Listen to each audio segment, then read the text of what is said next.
Israel రాజధాని tell అవీవ్‌ని ధ్వంసం చేస్తాం, నాశనం చేస్తాం. ఇది ఐఆర్‌జేసీ ప్రకటన. రండి వచ్చి తిరిగెళ్ళండి చూద్దాం అంటోంది ఇజ్రాయెల్. దమ్ముంటే మీ సైన్యమే రండి తేల్చుకుందాం అంటుంది.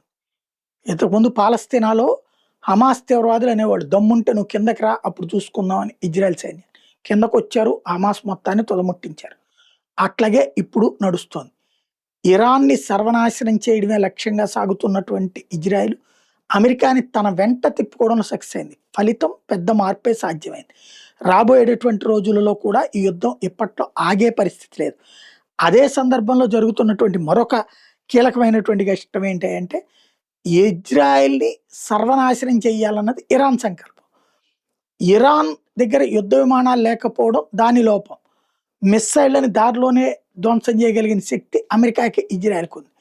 ఎలాగ దీన్ని దారికి తేవాలన్న దాని మీద మల్లగొల్లాలు పడుతున్న పరిస్థితి.